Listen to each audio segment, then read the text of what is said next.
Welcome to the Starry-Eyed Effect. I'm Brendan. And I'm Jen. On this podcast, we'll be chatting about all things Williams syndrome. Ups and downs, and what it's like living with Williams syndrome. We're excited to share our community with you. Thanks for being here.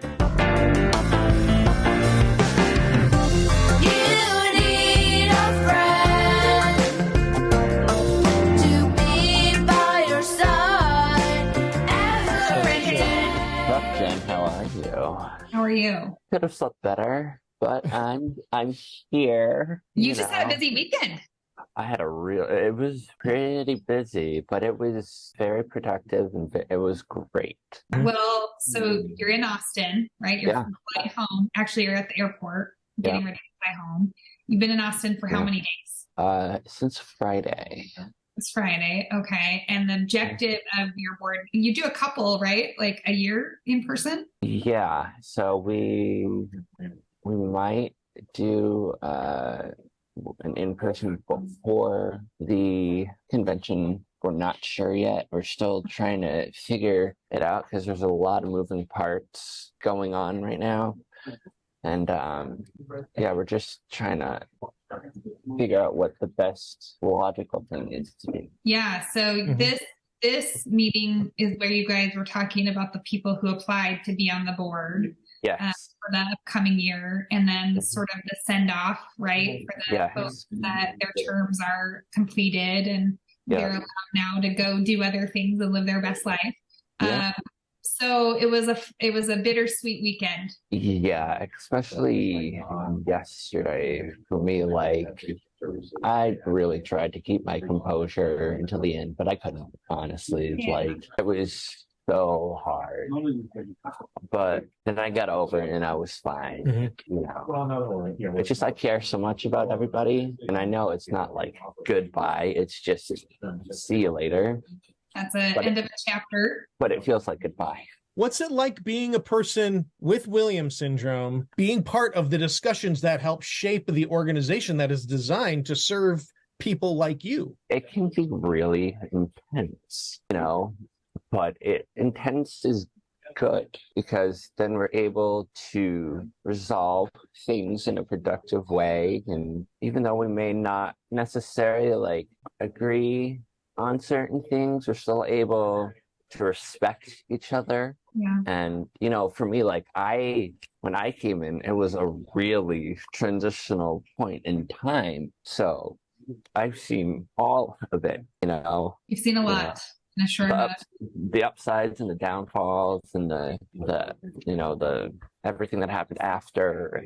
I don't think that people understand, and it doesn't matter. It could be the Williams Syndrome Association or any type of business. Like, in general, we just don't understand what it takes to put together something like this. When you are outside and you're participating in, you go, this seems like it's easy, or, this didn't seem like I wanted it to go. But really, once you get behind the scenes, you are really involved in all the details, and it can be overwhelming. And you see how hard these folks are working to make programs for the community. Just to recap for people who might not know, so Brendan is, of course, on our board, the Williams Syndrome Association Board of Trustees. And the Board of Trustees, we currently have 3 people with Williams syndrome. There's not a minimum there's not a maximum number, but I think 2 is the minimum there has to be on our board. Adults with Williams syndrome. And that's one of the things that I've always loved about this organization. I mean, obviously in the, for the years that I've been a member before I ever joined the staff, is that people with Williams syndrome are part of the decision-making process, part of the direct, they help steer the direction of this organization. So that I think is really great. And you are in your, will you be starting your second term, or are you in the middle of your second term? You're just starting your second term. I will, once January. And I just want to say, being on the board, it makes me feel seen. It makes me feel heard, it makes me feel I'm accomplishing something. And that in of itself, and having my opinions valued by other like-minded people, it's really special, and it's really cool. I'm going to make note of what you just said there so that I can pull that out next year when it's time for board applications. Yeah. It's also really, it was just like one thing that you made me think of, Brendan. You know, like the Williams Syndrome Association it's interesting, right? Because you've got the emotional part, right, Yeah. of serving individuals with Williams syndrome and putting together programming that benefits, you know, you all, and many of our board members and staff are made up of people who have somebody in their life who has Williams syndrome. So it can be very emotional because it's so close to home, but it's also a business, right? Like, even though it's a nonprofit, it's still a business, and still you have to, in order to have the association, you have to, you know, be judicious with your money, and we have to find ways to get more money, and we have to manage that money in the right way, and we have to get more participation from the community at large. And so it's really like those kind of things can be sometimes conflicting against the emotional part. And so it's a really interesting dynamic to be in such a, dynamic like scenario, right? Because you've got both sides, where I think like I come just from business, like that's my background, and it's very easy to make business decisions when you don't have the emotional part, but it's very hard once you bring emotion into it. So I think that the work you do is very significant, and probably you guys don't get thanked enough for all you do. Thank you. I really appreciate that. You know, it was really tough in the beginning for me, especially taking the friendship aspect out of it and looking at it as a business standpoint, you know. But, you know. Mm-hmm. Yeah, because sometimes you're making decisions that could make your friends mad. Very true. Very true. And it's hard, but it's part of the job. You have to do best for the board and what's best for the community as a whole. Yeah. You know? Yeah. Even if it sucks. I always say that there's what's best for like the moment, right? And there's the best for the long term, right? Like, and if in the future. If you're a person who's really into strategy, which I love, I could just barf all day about strategy. But if you're really into strategy, it's like you have to make decisions that are good in the long term, even if in the moment they can be challenging or painful. Did we ask you, like, what, now looking back, you kind of have like one tenure under your belt, you're getting into your next, what do we call it? Your next term? Yeah. What have you learned from being on the board? Like, how have you grown individually as a person? I've learned so much. I've learned how resilient I am, how strong I am, how much my opinions matter to other people. Yeah, you know, how I'm able to like really navigate really hard situations, learning able to like really speak up for myself, not for only for myself, but like for like Clancy and Gigi, and help them understand like certain things that they maybe wouldn't, you know. And it's been such an eye-opening opportunity that I'm so grateful for, and I'm really looking forward to what the future holds. You know, the board has a lot of cool things happening and that will start happening, and I'm just happy to ride the wave. You know, the emotional wave, the cool, the navigate through everything kind of wave, you know. Well, we have put you on the hot seat long enough, but just know that, and I hope I can speak for Jennifer here as two parents who have young people with Williams syndrome. We're super, super happy not only to know you as a person, but to have you in the room speaking for for them and yourself. So yes, we're grateful. Yep. I'm so grateful for you guys too. You have no idea. Like working with you guys has been the best. Oh, that's guys, we're terrific. because we have a poster. Okay. And we're just fun. The three of us, I mean, we're really We're the amazing. three best friends. Three best friends. Name that movie, Joel. Name that movie. That would be Three Best Friends would be Hangover. Yes. Mhm. Good job. See, so we had so speaking of like programming and things coming up for the WSA, we had a couple awesome guests on the show today. Lindsey and Nick. Lindsey and Nick, both from Arizona, and both of them are on the planning committee for the upcoming convention. And it's gonna be super exciting.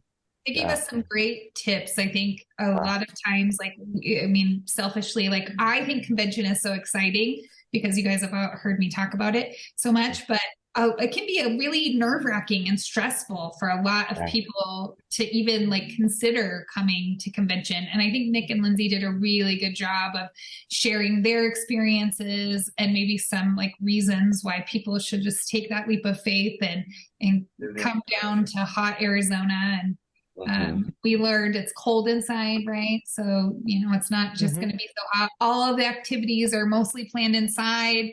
So there's no reason. Not to go.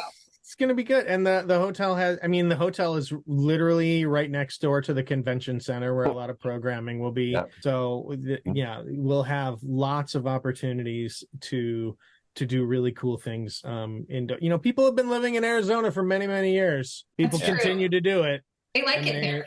Yeah, they like it, and they do it successfully. So July 9th through the 13th, 2024 is our next convention in Phoenix, and details about it will probably be released. What do you think, Joel, into the new year? Yeah, it's going to be a good time. It's going to be a good time. So what do you say? We probably should just get to that interview then. Yes. I'm so excited. I can't even wait. Let's go. I have to get through one more winter before I can see you guys in Arizona. Yes.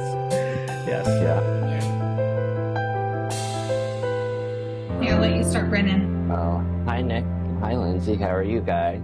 Good. Awesome. So for those who don't know who you are, why don't you introduce yourself and tell a little bit about yourself and what your involvement in the WSA is. I am Lindsey. I am 18 years old. I like to model, and I have 13 crowns and trophies and a lot of things. You're in Arizona, right, Lindsey? Yes. What part of Arizona? Youngtown. Okay. What about you, Nick? Hello, my name is Nick. I'm a Special Olympic gold medalist, and I have met President Barack Obama when he was in Oval Office. And there's only one time in my life I became famous because there's people from all over the world, and I got interviewed by Arizona's ABC 15. But I got people commented from all over the world. So that was technically what I did one time in my life. Awesome. Very How old are you? I'm 22. That happened when I was only 16 years old. So that was about but anyways, I do normal things. I'm in the Special Olympics. I have 7 or 8 gold medals in the Special Olympics. I have a lot of 8 second places. I got 3rd places, 4th places. That's pretty cool. What part of Arizona do you live in? Peoria. It's like Peoria, Illinois, but it's different. But it's different. That's right. So we have you guys on the show today because you are on the committee, right, for convention this year? Yeah. Yes, we are. Yes, Okay, cool. Well, tell us about that.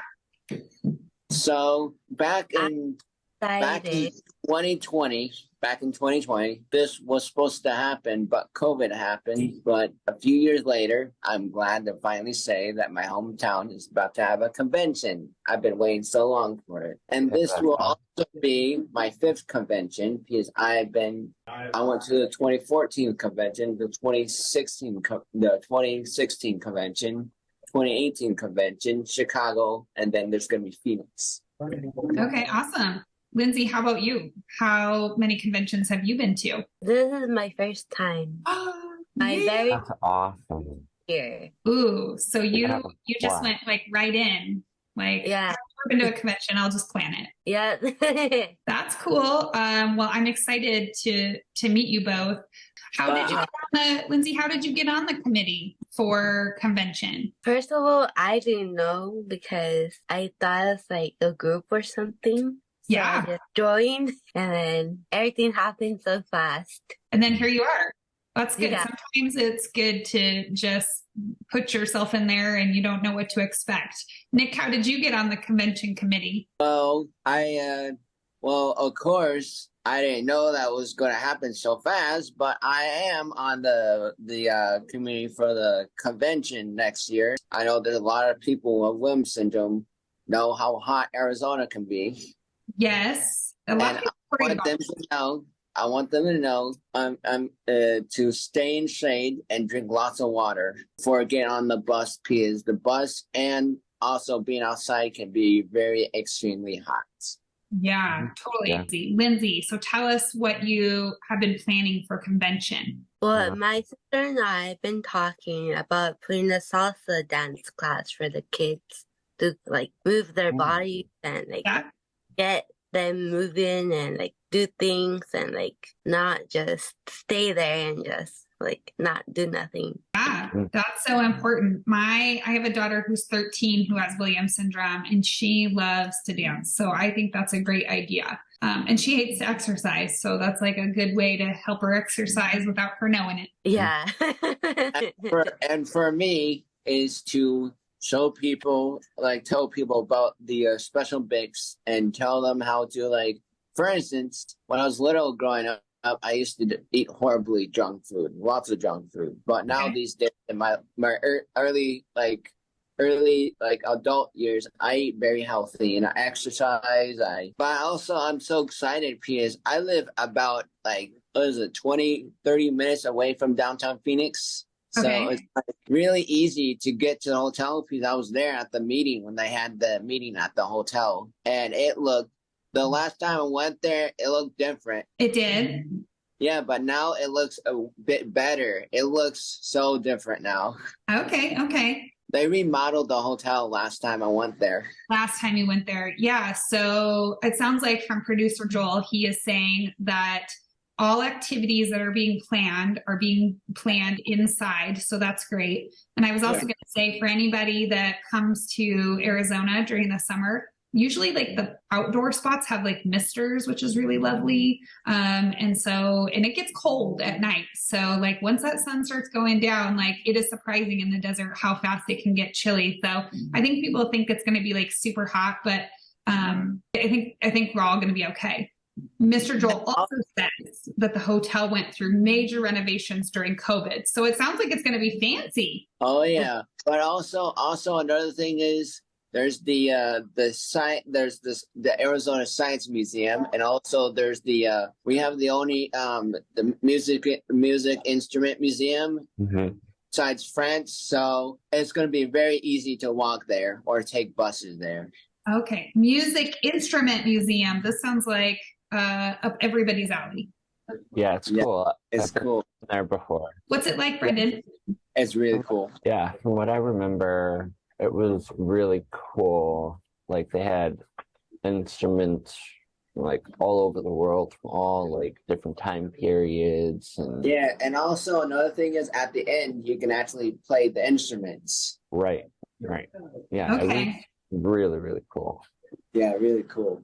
So we're thinking that is a must do. Yes. Yeah, must do. Definitely. Must do. Yep. Must do. It's awesome. It's fun to be in there. Do either of you play, Lindsey or Nick? Do either of you play instruments? I play the piano. I'm learning still. Good. I'm learning how to. I don't play instruments, but I need to learn how to play instruments. But I also like to listen to music. Yeah. Oh yeah. Music, I'm sure. A big thing about having Williams syndrome is the number one thing besides very socializing. I think it goes with all of us. We love music. Yes. Definitely. Yeah. I am assuming we'll probably have a dance party, don't you think? Yes, Oh. at the before that. Yes. Has there been a lot of talk about the dance party? Not yet. Not yet. We haven't figured that part yet. So you're still planning like the details of what everything's going to look like. Okay. Well, I guess it's interesting because you got one person, Nick, you've been to a lot of conventions, and then Lindsey, you haven't been to any conventions. What are you looking forward to, Lindsey? Like, what do you think this experience is going to be like? Hopefully exciting and not scary, because sometimes I get scared very easy. So That'll I'm be not fun. just like socializing with people. Yeah. You're excited about that or not excited?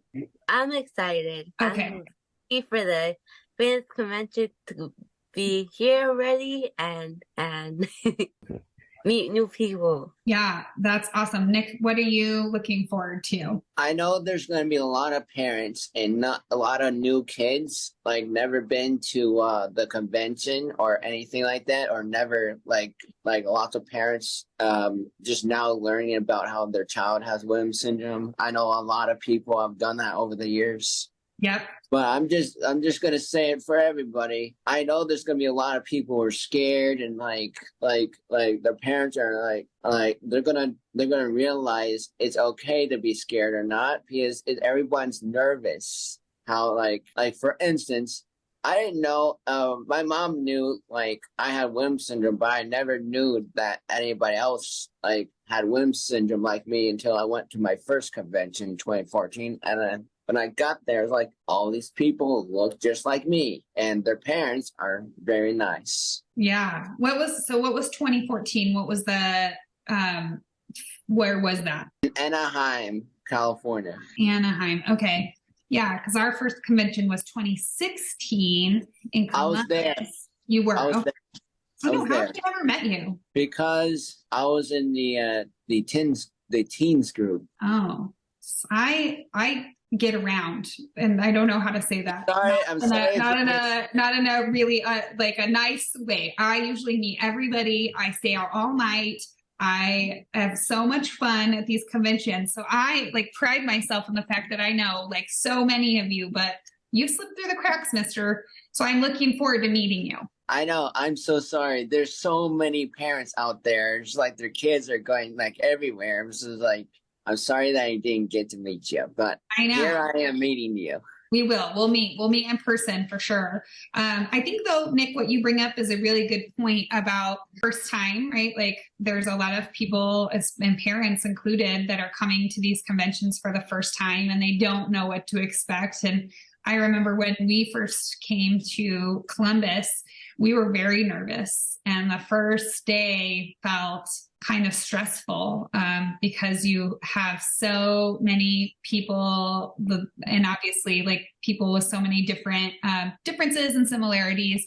But I think that fear was, I mean, once we walked into the lobby and we saw everybody like singing and chatting and having like the best time, we felt so at ease. You think so too? But also another thing is like, for instance, like some Williams syndrome people and their family members can agree with me on this one. Some people are scared of heights. Like for instance, every time that I go to like a convention or like a Williams syndrome event, when I get on the airplane, like flight, like for instance, just not too long ago, I was at the Adventure Seekers in Orlando, Florida. Yes. And I do not like flying airplanes. I get really nervous. Some people with Williams syndrome are like scared of heights, but I don't do that. Yeah. And flying is a big deal for a lot of our people. And I know, like, I think Joel, for his son, they like spent a lot of time before they flew talking about like those fears and helping like navigate those feelings so that before like he got on the flight, like it didn't feel so scary because he'd already worked through those emotions. What do you do about like that? You won't have to fly this time, but it'd be good for you to get some tips. I have my family come with me, like my like for instance, when we got to when we were flying to Orlando, and my brother and his wife. But I hang on to my brother's hand, even though that I'm like nervous. I usually watch movies or listen to music, and I'm just like fine. But I know I'm safe on the airplane. Yeah. And flying doesn't bother you, does it, Brendan? I mean, you're in an airport right now, so obviously no. Turbulence bothers me. Oh, yeah. Me too. Turbulence bother me. But like if it's, if it's like a smooth flight, then I'm good. But, if it's like really turbulent, then I'm like white knuckling it the whole entire time. Yeah. Yeah. And I have to take something to like help with my anxiety. But usually I have high blood pressure. I take medicine for my anxiety too. Don't worry, dude. You're not alone. The first night that we're all there, Yeah. I don't know if Joel is gonna have this happen, but I was wondering if he can do it like his game show in real life. I was thinking that would have been awesome. That'd be awesome for everyone. I don't know if it'll be the first night, but there has been some discussion about that. there definitely has. Well, we also discussed maybe doing some podcasting while we're there, which would be really fun. It's it is hard to describe the energy of convention, and I don't know if it'll translate if we do something there, but it would be so awesome to capture that and share that because it is electric. The friendliness, the energy, the sense of community that we have at convention, the things that we learn. I mean, it's just like, it's stretching in all of the ways, but in all of the good ways. I also know, like, for instance, I know there's going to be a lot of people not also flying, but driving the entire way to Arizona. And for the longest time, they're going to be thinking, like, they're going to be in car for a while, but to realize when they get to the convention, they're going to be like, finally, I made it. Right. Yeah. Is there a lot to do around the hotel? Yes, there is. There's the Science Museum. Okay. There's the Arizona Science Museum. There's also the Music Instrument Museum too. Yeah. What else is around there, Lindsey? I think the Butterfly Museum. I don't know if you guys went there. Oh, what's that about? It's about butterflies and like things you can see that are animals and bugs. There's also an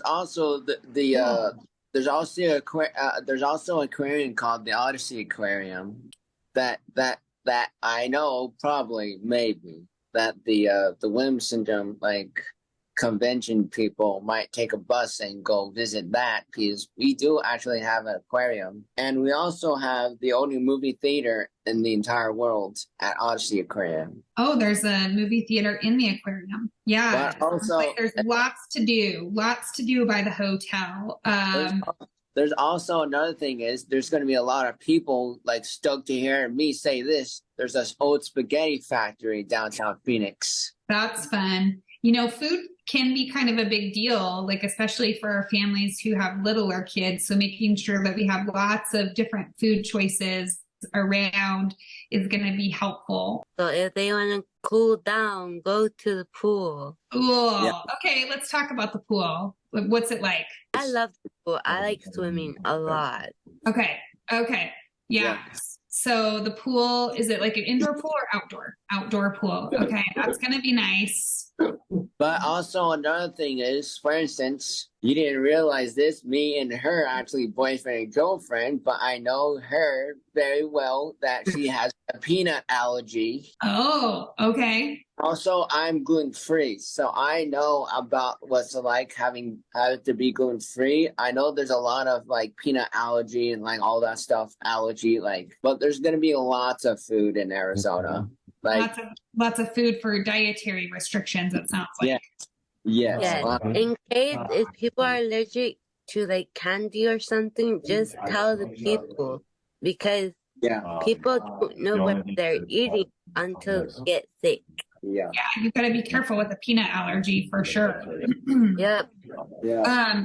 So did you guys we said your boyfriend and girlfriend, so we gotta like circle back to that. Did you guys meet? Like, is that how you met? Was through this convention planning, or did you know each other before? Known each other since 2014.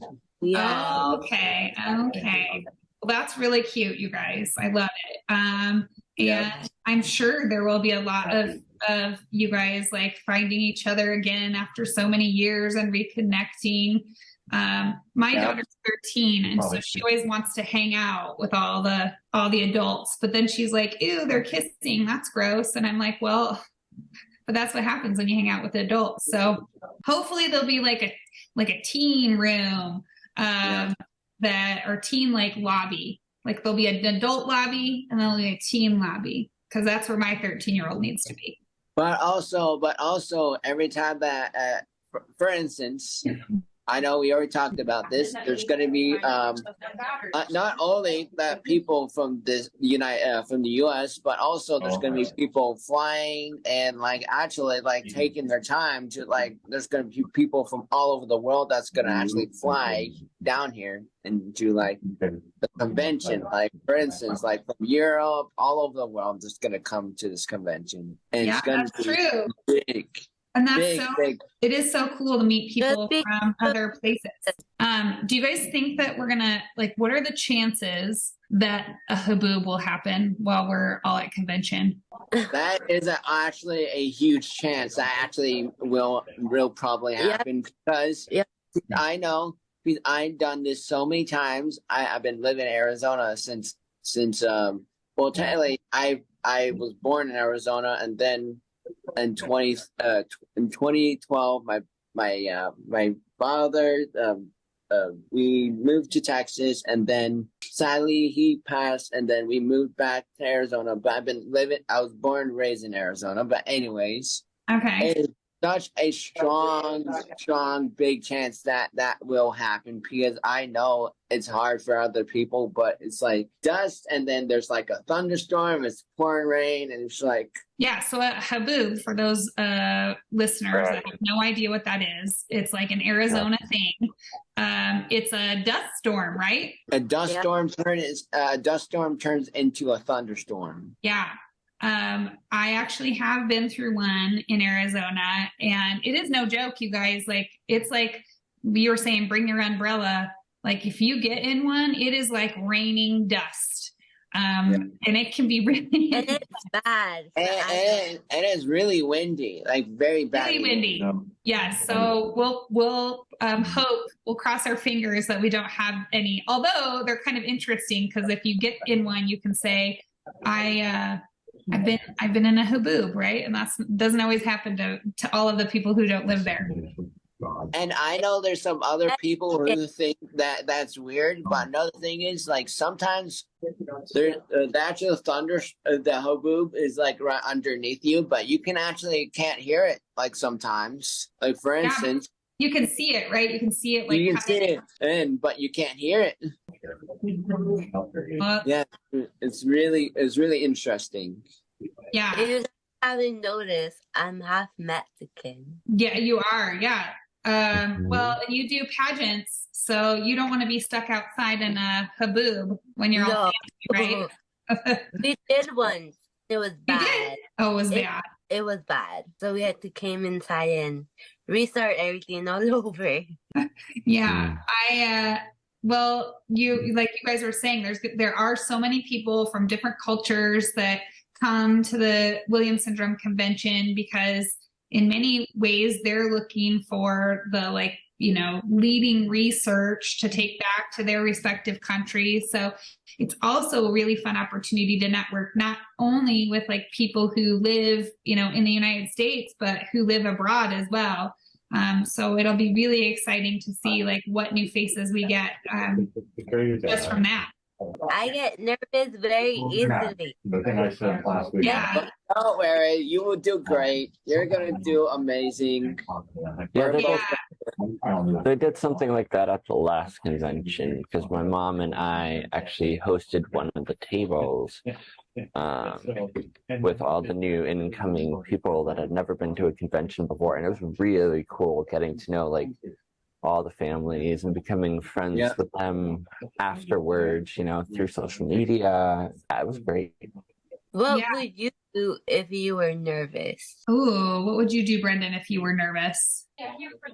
I would just take a deep breath and just try and shake it off and not let it affect me too much. I know it's easier said than done for other people, but deep breathing really helps me, and not overly thinking and overly stressing about the little things help me a lot. It can be challenging sometimes, but you just got to learn to push through. Just realize that everything is okay. You're fine. Nothing bad is going to happen to you. You're good. Everything will be okay in time. Do you remember having first time convention jitters? It's funny, my first couple of conventions, I was with my band at the time, so we only were there for the first couple days and then left. Okay. So my actual first convention was Baltimore. Really? Full convention was Baltimore, and it was really overwhelming at times, because there's just so many people and so many different things going on. But I just step outside, take a deep breath, really recenter myself, and just shake myself out of it. Come on, Brendan, you got this. You're good. Don't worry about it.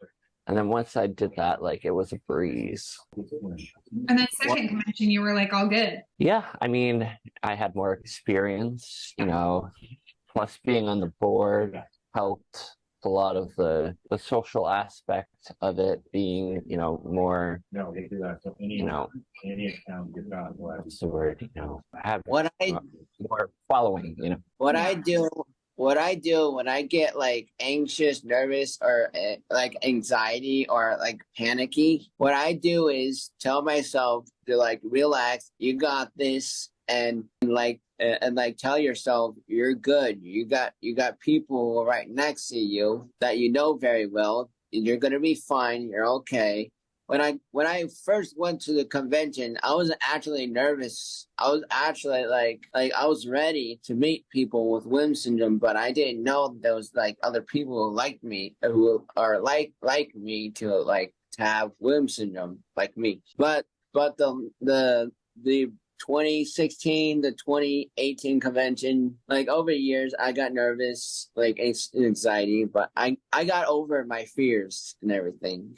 And, being in the public eye more now, and being part of the podcast has also really helped me push over the edge and be it's nothing, you don't need to worry about it. Everything is fine. You got this, things are good. Yeah, I think, Lindsey, you're going to be great. You're going to get there, and there might be parts that are overwhelming, but you can just go to your room and have a break when that happens. But I think what you're going to get out of it is going to be so much more than you anticipate, that you probably those fears are going to go away the moment. I just can tell in your personality and who you are. Once you get into that lobby, girl, you're going to be like me. You're going to be out all night. I did that one. So all night long. I was there. I was awake all night long. The 2018-2016 convention, but just past when I was in Orlando, the last night before everyone left, even I left, I stayed up 2 a.m. I was hanging on to dear life. Oh my gosh. Yeah. When I say I stayed out all night, I mean I stayed out until 10, but I'm gonna help with making the convention. So when Jewel and Sarah get there, I'll be there helping them set up everything. Obviously, I'm gonna be there helping with the convention.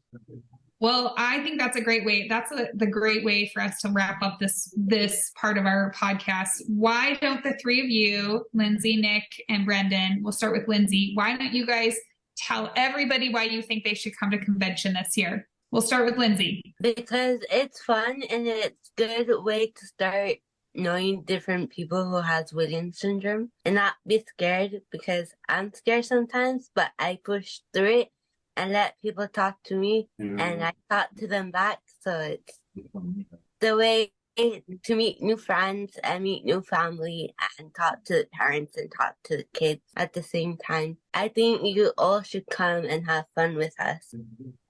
Yeah, That's absolutely.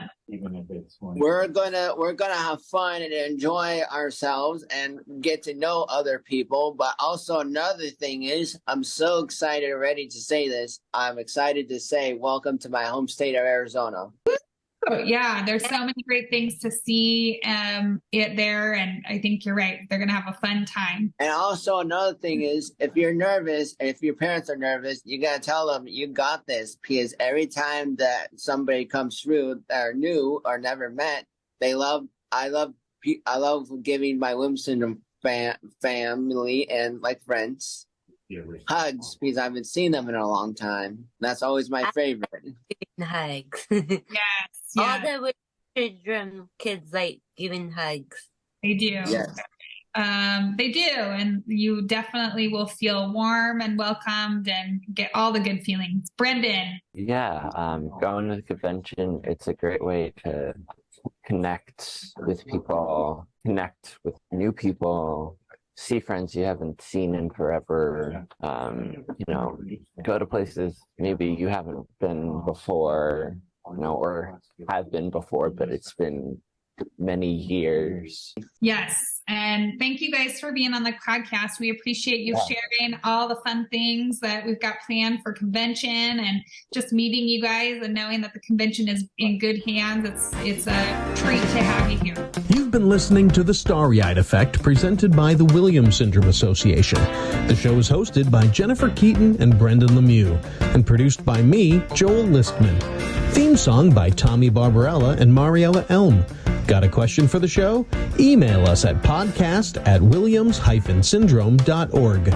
Video version of the podcast available on the Williams Syndrome channel on YouTube. Review us on Apple Podcasts, and maybe it will get featured on a future episode. Make sure to like and subscribe to The Starry-Eyed Effect wherever you get your podcast delights.